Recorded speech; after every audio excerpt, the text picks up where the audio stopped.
Happy Sunday semua. Tema yang akan dibahas hari ini adalah 3 berkat kekudusan bagi generasi Yeremia. Ini adalah hari-hari yang sangat menentukan bagi umat Tuhan di akhir zaman, di mana semua orang sedang ada dalam kondisi yang tidak menentu karena pandemi yang melanda seluruh dunia.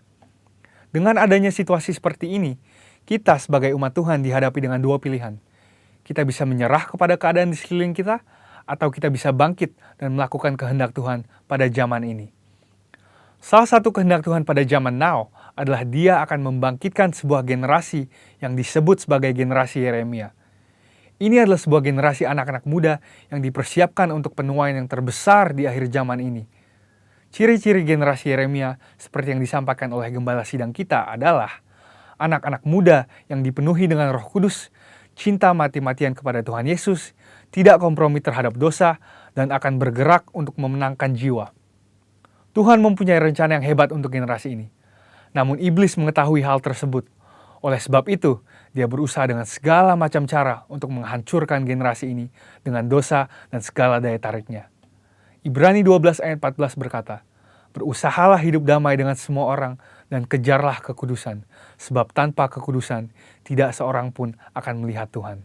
Ayat di atas adalah bukti di antara begitu banyak firman Tuhan yang menunjukkan bahwa kekudusan adalah perintah dan syarat yang dari Tuhan kalau kita mau melihat kuasa dan kemuliaannya dinyatakan. Sebaliknya, dosa adalah penyebab utama gagalnya atau tertundanya rencana dan kehendak Tuhan di dalam kehidupan orang percaya. Sayangnya, banyak anak Tuhan tidak menyadari hal ini. Iblis akan selalu berusaha untuk menutupi kebenaran ini dengan berbagai tipu muslihatnya. Jadi apa sebenarnya yang iblis sedang berusaha untuk melakukan? Pertama-tama, iblis mau menghancurkan masa depan generasi Yeremia. Iblis memang tidak maha tahu, tetapi dia tentu mengetahui banyak hal. Dia mengetahui kekuatan dan kelemahan kita. Dan beberapa contoh senjata yang sering dipakai iblis melawan generasi muda adalah kekerasan, narkoba, imoralitas seksual, dan banyak hal lainnya. Lalu apakah yang terjadi ketika kehidupan generasi muda dikuasai oleh dosa? Yang pertama adalah hatinya menjadi keras. Hal pertama yang direbut iblis ketika seseorang hidup dalam dosa adalah hatinya. Sebab dosa menjauhkan kita dari Tuhan dan membuat kita dingin terhadap firman Tuhan. Kekerasan hati akan membuat kita susah untuk diajar dan dibentuk oleh kebenaran firman. Yang kedua adalah hidupnya tidak menjadi maksimal. Yohanes 15 ayat 5 berkata, "Akulah pokok anggur dan kamulah ranting-rantingnya. Barang siapa tinggal di dalam aku dan aku di dalam dia, ia akan berbuah banyak, sebab di luar aku, kamu tidak dapat berbuat apa-apa." Kehendaknya adalah supaya kita hidup dalam segala kelimpahan, baik jasmani maupun rohani. Tetapi dosa menjauhkan kita dari semua itu. Tetapi pilihannya ada di tangan kita masing-masing. Mari kita menabur yang baik, maka kita akan menuai keberhasilan dan kebaikan bagi kemuliaannya. Yang ketiga adalah kebinasaan kekal. Dosa pada akhirnya akan membawa kita kepada kematian, yaitu hukuman yang kekal di neraka. Banyak orang sekarang bersembunyi di balik pengajaran yang berkata, sekali selamat tetap selamat. Tetapi seperti yang dikatakan oleh firman Tuhan di Filipi 2 ayat 12, kita mempunyai tanggung jawab untuk mengerjakan keselamatan itu. Oleh sebab itu, bangunlah dan hidup dalam kekudusannya. Saudara, ada 3 berkat yang akan kita terima ketika kita memutuskan untuk hidup dalam kekudusannya. Yang pertama, kita akan siap untuk menerima kepercayaan yang besar dari Tuhan. Seperti yang dikatakan di Matius 25 ayat 21. Tuhan mau mempercayakan hal yang besar kepada kita, tetapi itu semua harus dimulai dari ketaatan kita akan firman-Nya. Sekali lagi, pilihannya ada di masing-masing tangan kita. Yang kedua adalah kekudusan akan mendatangkan berkat dan anugerah Tuhan yang berlimpah. Menurut Yesaya 48 ayat 18-19, damai sejahtera dan kebahagiaan akan terus berlimpah bagi mereka yang mentaati firman Tuhan. Ketika kita memilih untuk hidup dalam kekudusannya, maka berkat dan penyertaannya senantiasa melimpah dalam hidup kita, bahkan jauh sampai keturunan selanjutnya. Yang ketiga adalah kita akan mengalami kuasa dan kemuliaannya. Tuhan Yesus memanggil kita untuk menjadi saksinya. Dia mau memanifestasikan kuasanya melalui hidup kita. Dan itulah sebabnya dia memanggil dan mengutus satu generasi di akhir zaman, yaitu generasi Yeremia. Generasi anak-anak muda untuk menggenapi rencananya bagi dunia ini, yaitu penuaian yang terbesar dan terakhir sebelum kedatangan Tuhan Yesus yang kedua kalinya. Oleh sebab itu, Ambillah keputusan untuk hidup di dalam kekudusan Tuhan, supaya rencananya yang indah digenapi di kehidupan kita semua. Selamat hari Minggu, dan Tuhan Yesus memberkati.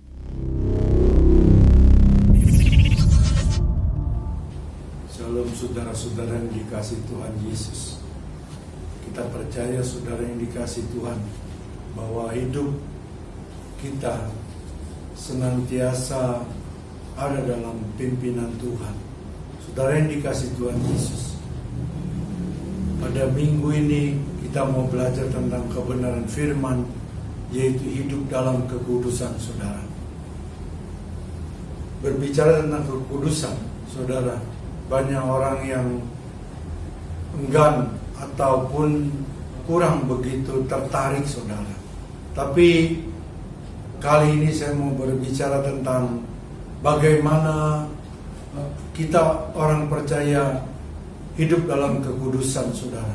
Salah satu tanggung jawab, saya percaya banyak orang bisa berkata tanggung jawab yang berat atau yang paling sulit dalam hidup orang percaya adalah hidup dalam kekudusan saudara yang dikasih Tuhan Yesus. Jadi banyak orang menilai kekudusan itu satu beban atau satu kesulitan saudara.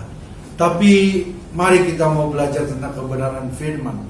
Banyak orang bertanya, seperti apa hidup kudus? Dan mengapa saya harus hidup kudus saudara yang dikasih Tuhan Yesus?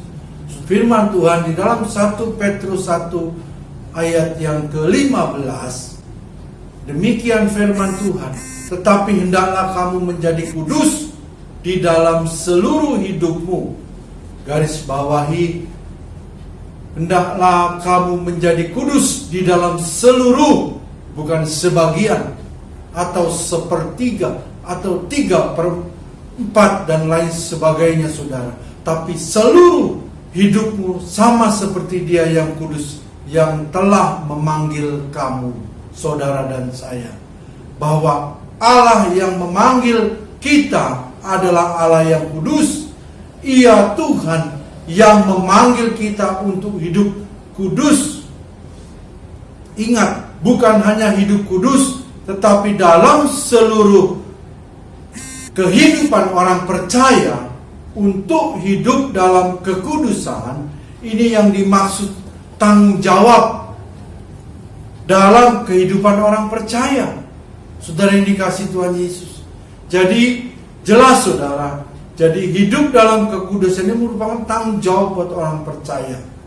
Yang dimaksud sebagai tanggung jawab orang percaya, yaitu tidak ada orang yang lebih beruntung dari orang yang hidup dalam kekudusan.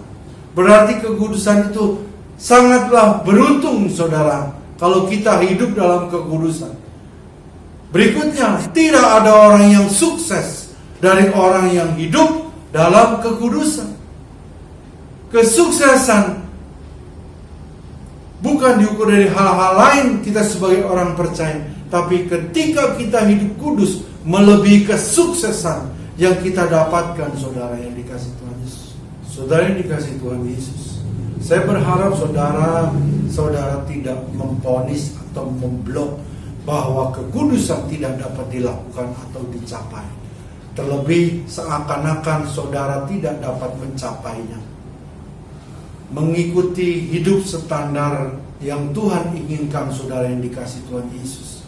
Kekudusan adalah standar hidup yang Tuhan tetapkan bagi orang percaya saudara. Saya percaya kekudusan ini tidak ada kompromi ataupun berbicara tentang kekudusan yang tidak sepenuhnya saudara. Saudara ini dikasih salah satu arti dari kata kudus saudara. Bahasa Ibrani adalah kados, adalah naik lebih tinggi lagi saudara. Kekudusan adalah standar hidup yang Tuhan tetapkan bagi orang percaya. Saudara yang dikasih Tuhan Yesus, artinya Tuhan memanggil orang percaya untuk hidup kudus sesuai dengan standarnya Tuhan saudara. Saudara yang dikasih Tuhan Yesus, jadi Tuhan memanggil, bahkan Tuhan mengundang orang-orang percaya, saudara dan saya, untuk hidup kudus. mengikuti standar yang Tuhan sudah tetapkan, saudara yang dikasih.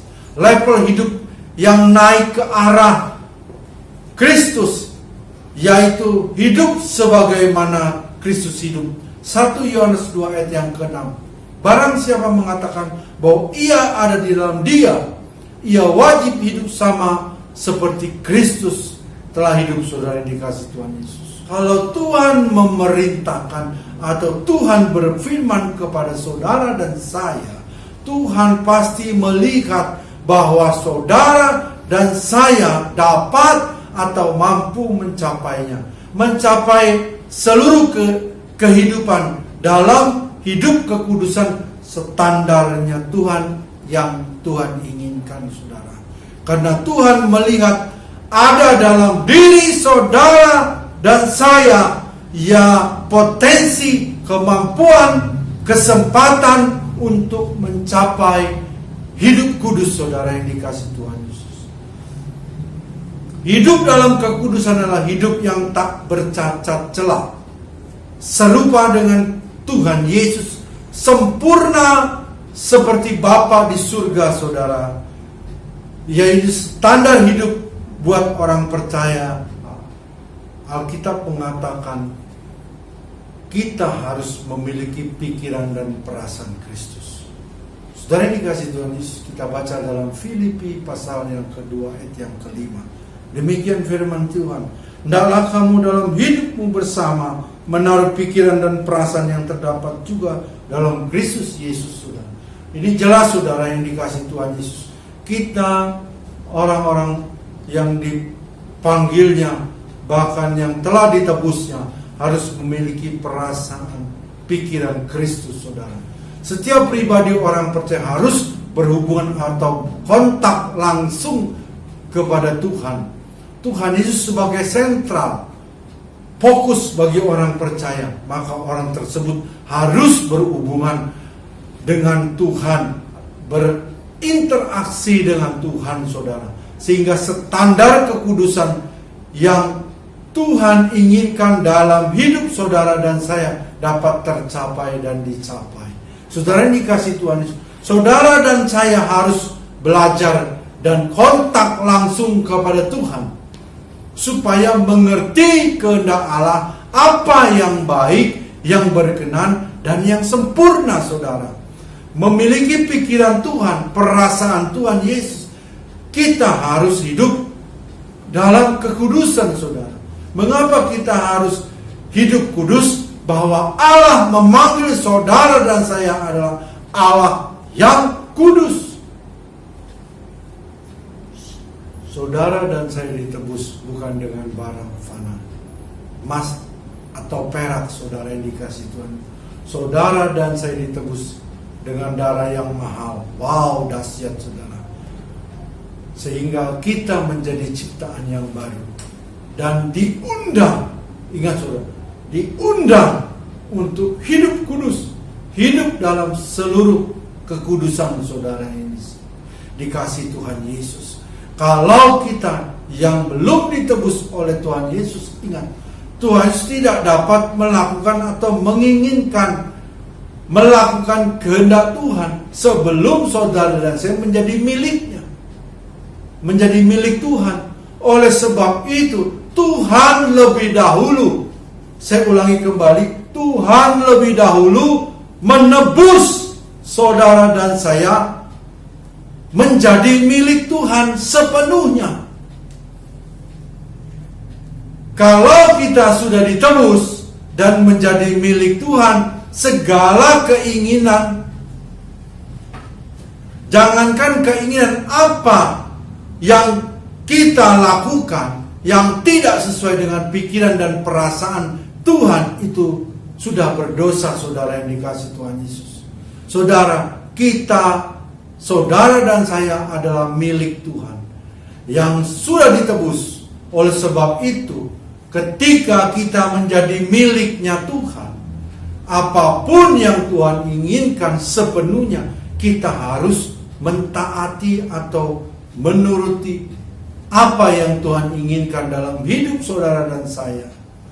Konsekuensi segala sesuatu gerak perasaan ucapan yang kita lakukan harus sesuai dengan Dia, yaitu Tuhan Yesus yang telah menebus kita, karena saudara dan saya adalah miliknya dan sudah ditebus melalui putra tunggalnya. Tuhan Yesus menjadi milik sepenuhnya milik Tuhan Yesus. Saudara dan saya adalah milik sepenuhnya Tuhan Yesus. Firman Tuhan di dalam 1 Petrus 1 ayat yang ke-15, demikian firman Tuhan, tetapi hendaklah kamu menjadi kudus di dalam seluruh hidupmu, sama seperti Dia yang kudus. Kita diinginkan Tuhan di dalam seluruh kehidupan kita hidup dalam kekudusan, sama seperti Dia yang kudus, sama seperti Tuhan Yesus.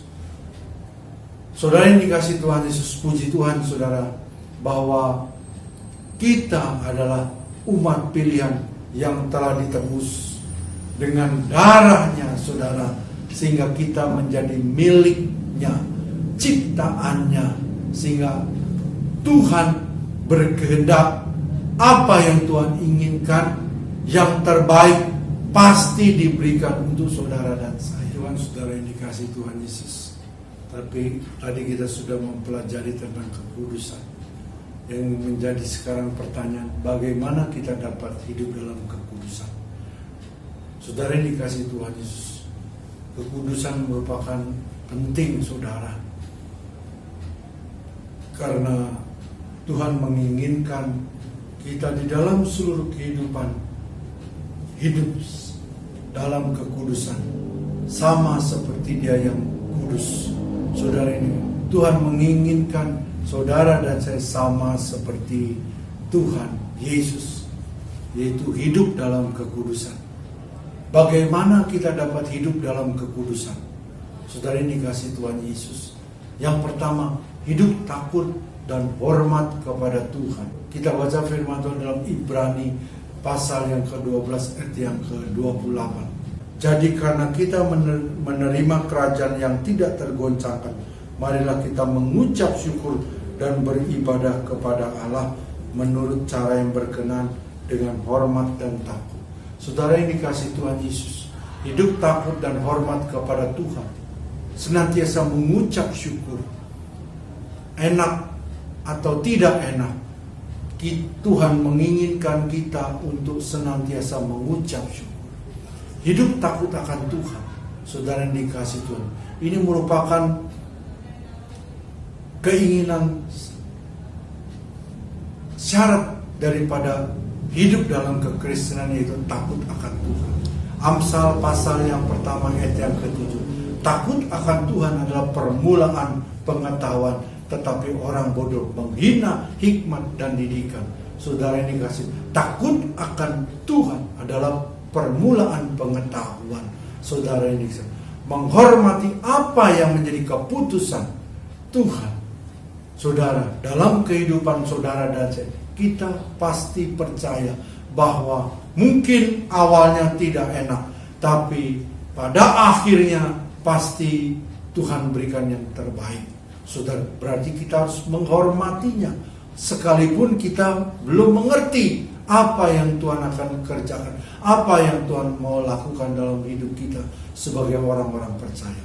Tadi dikatakan hidup takut dan hormat kepada Tuhan. Kedua, memiliki pikiran dan perasaan Kristus Yesus. Filipi pasal yang kedua ayat yang ke-5. Hendaklah kamu dalam hidupmu bersama menaruh pikiran perasaan yang terdapat juga dalam Kristus Yesus.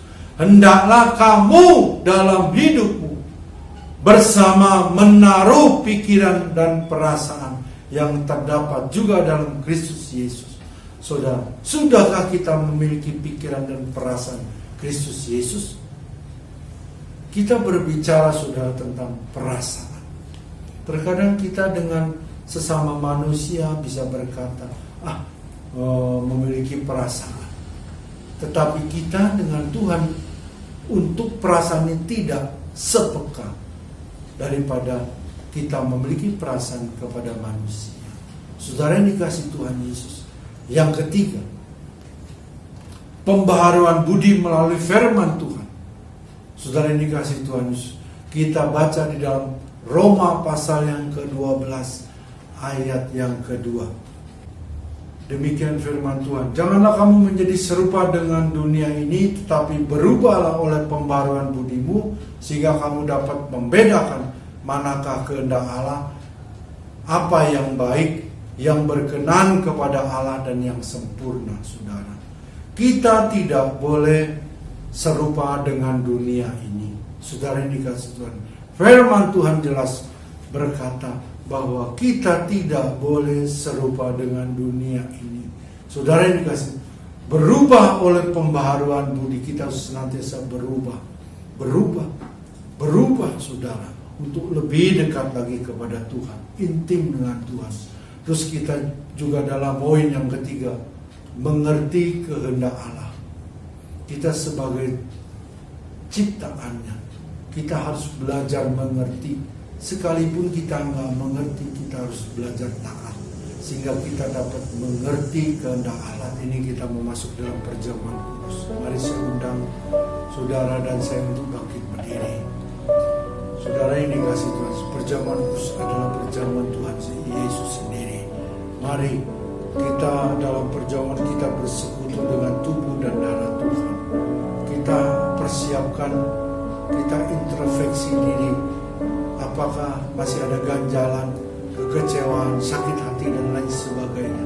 Saat ini biar kita bereskan terlebih dahulu sebelum kita masuk dalam perjamuan kudus. Saudara yang dikasih Tuhan, biar kalaupun ada, mari kita minta ampun, kita bertobat, dan kita apabila kita mungkin saat ini kita tidak melakukan hal apapun, tapi kita belajar mengampuni dan kita juga belajar melepaskan berkat.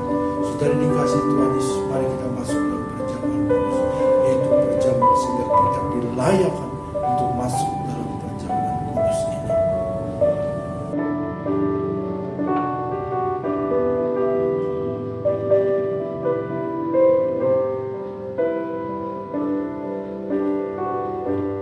Saudara yang dikasih Tuhan Yesus, perjamuan kudus adalah perjamuan Tuhan sendiri.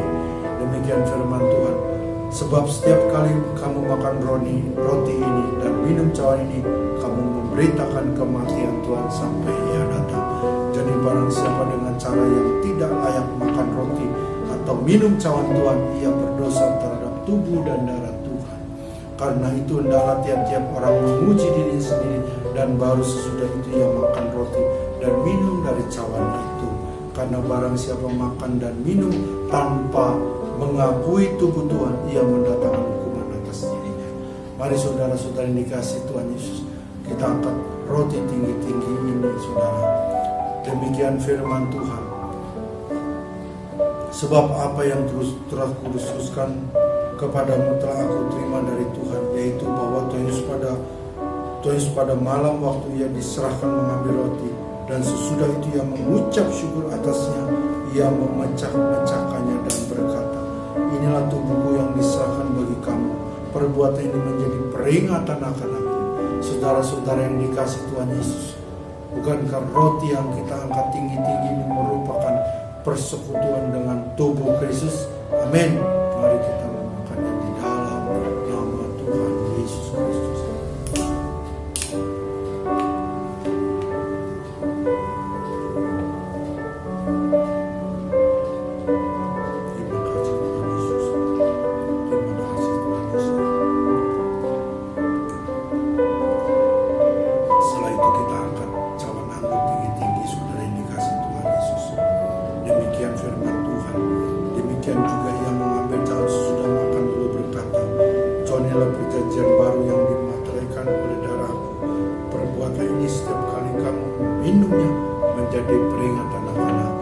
Saudara-saudara yang dikasih Tuhan Yesus, bukankah cawan anggur yang kita angkat tinggi-tinggi ini merupakan persekutuan dengan darah Kristus?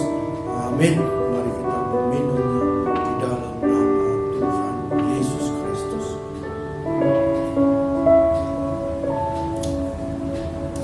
Terima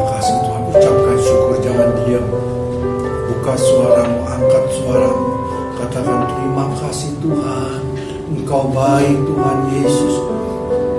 Terima kasih Tuhan, Engkau baik Tuhan. Terima kasih Tuhan Yesus, Engkau baik Tuhan. Terima kasih.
Mari saudara yang dikasihi Tuhan Yesus, Bapa di dalam surga, terima kasih buat tubuh dan darah-Mu, sehingga kami boleh bersekutu senantiasa selalu dengan Engkau Tuhan Yesus. Melalui tubuh dan darah-Mu Tuhan Yesus, kami terus dikuatkan, dipersatukan oleh tubuh dan darah-Mu melalui roti dan anggur ini Tuhan Yesus. Tuhan, hamba-Mu saat ini berdoa untuk umat-Mu, umat yang percaya kepada Engkau Tuhan Yesus. Tuhan, Kau berikan Tuhan kesembuhan, mujizat yang kreatif, yang sempurna terjadi buat anak-anak melalui perjamuan kudus ini Tuhan Yesus. Ada terjadi mujizat, kesembuhan, pengharapan yang baru. Terima kasih Tuhan Yesus, Kau baik Tuhan. Terjadi senantiasa, yaitu mujizat yang kreatif saat ini dalam nama Yesus Kristus. Terima kasih Tuhan. Kami juga berdoa Tuhan untuk krisis ekonomi ini Tuhan Yesus, biar melalui kuasa darah Yesus, melalui persekutuan dengan tubuh dan darah Yesus, Tuhan, kami boleh diluputkan, kami boleh diberikan jalan keluar dalam krisis ekonomi ini Tuhan. Terima kasih Tuhan Yesus. Tuhan, melalui tubuh dan darah, melalui persekutuan tubuh dan darah, kami boleh memberitakan kedatangan Tuhan yang kedua kali. Tuhan, untuk menjemput kami di awan-awan yang penuh, bahkan kekal selama-lamanya. Mari saudara yang percaya diberkati Tuhan, mari sama-sama katakan amin. Mari saudara-saudara semua, dalam hati kita sama-sama kita mau berdoa.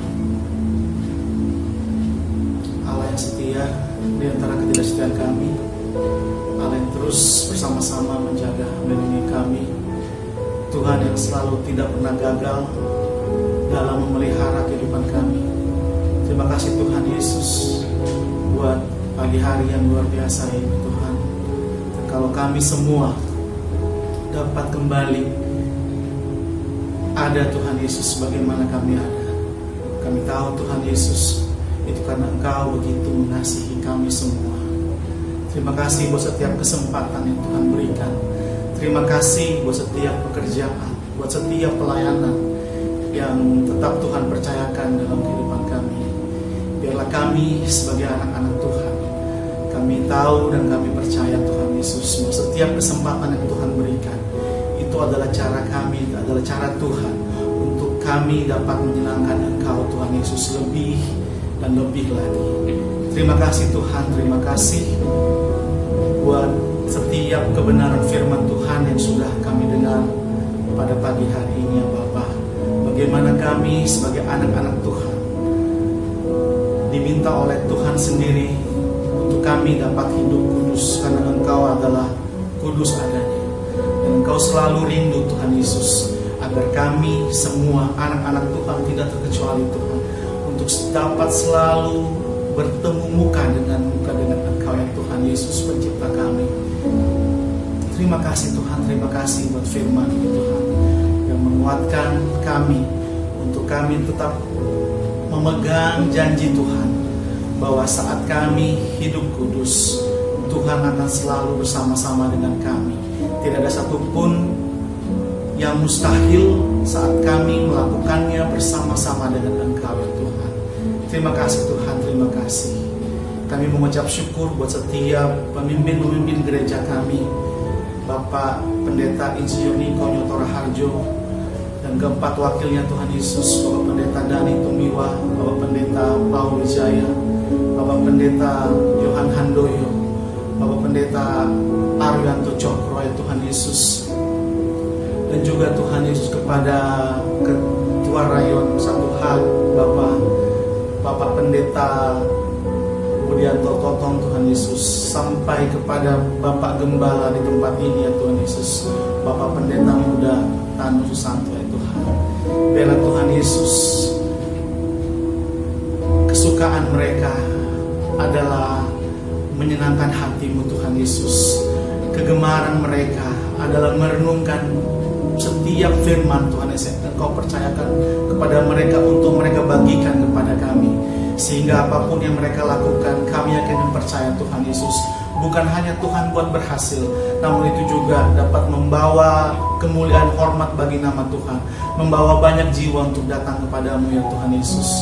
Tuhan Yesus berkati istri-istri mereka, keluarga besar mereka, khususnya buat keluarga Bapak Gembala kami di tempat ini ya Tuhan Yesus.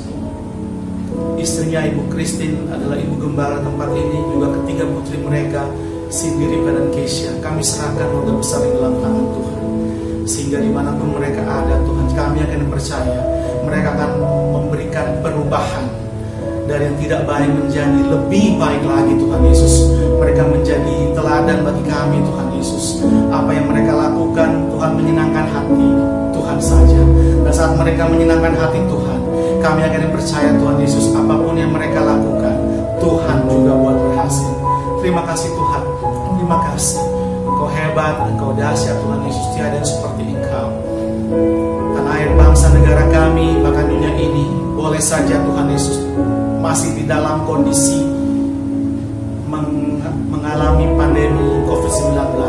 Namun tetap kami melihat Tuhan Yesus, bahwa campur tangan Tuhan luar biasa dahsyat Tuhan. Engkau tidak pernah tinggal diam. Kami mau angkat tangan kami Tuhan Yesus, kami berdoa buat tanah air bangsa negara kami. Tuhan Yesus, kami akan percaya, bukan kebetulan kami ada, kami lahir sebagai orang Indonesia. Dan biarlah Tuhan Yesus, kami dapat menjadi jawaban bagi orang-orang yang mau mendengar, yang mau mengetahui, mengenal siapa Tuhan yang benar. Sehingga apapun yang kami lakukan Tuhan Yesus, mereka dapat melihat Engkau di dalam kami. Terima kasih Tuhan, kami berdoa buat Bapak Presiden kami dan Bapak Wakil Presiden Tuhan Yesus, Bapak Jokowi dan Bapak Ma'ruf Amin, menteri-menteri ya Tuhan Yesus, sampai kepada RT RW Tuhan Yesus. Biarlah Tuhan mereka bersatu hati, bersinergi Bapak, sehingga apapun yang mereka rencanakan di dalam nama Tuhan Yesus, pasti Tuhan buat terlaksana. Yang terbaik selalu menjadi bagian kami.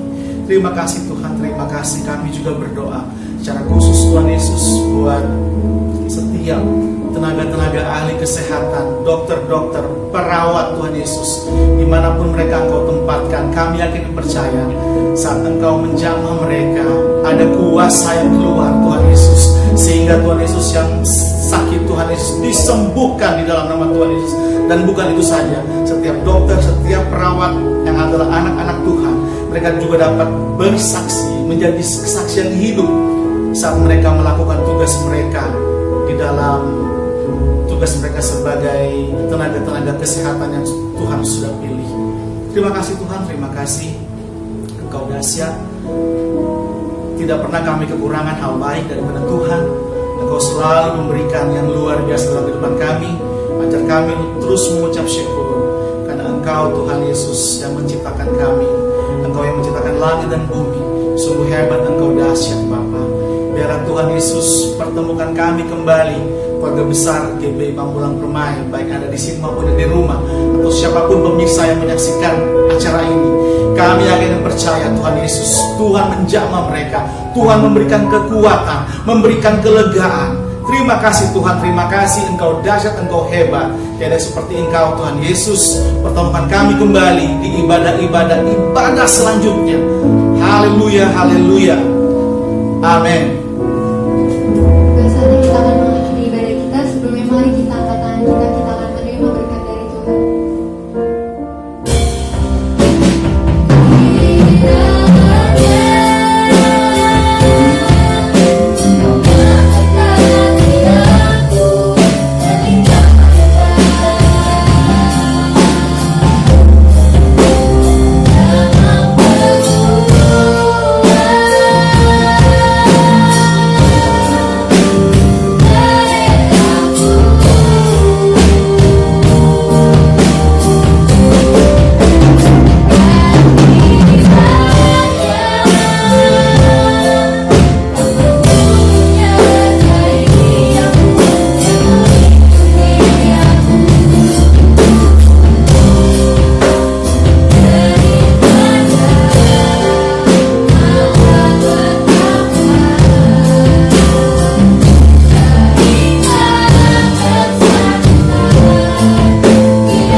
Kita mau berpisah satu dengan yang lain, melakukan aktivitas-aktivitas seperti sedia kala, saudara. Sebelum kita berpisah, angkat tanganmu, arahkan hati pikiranmu kepada Tuhan Yesus dengan segala kebaikan-kebaikannya. Terimalah berkat yang berlimpah-limpah, kasih, sukacita, damai, sejahtera dari Allah melalui anaknya yang tunggal, yaitu Tuhan Yesus Kristus. Persekutuan yang manis dengan Roh Kudus menyertai kita semua sampai Maranatha, Tuhan Yesus datang menjemput kita semua di awan-awan yang permai, bahkan kekal selama-lamanya. Semua yang percaya diberkati Tuhan berlimpah-limpah. Mari sama-sama katakan amin. Tuhan Yesus memberkati berlimpah-limpah.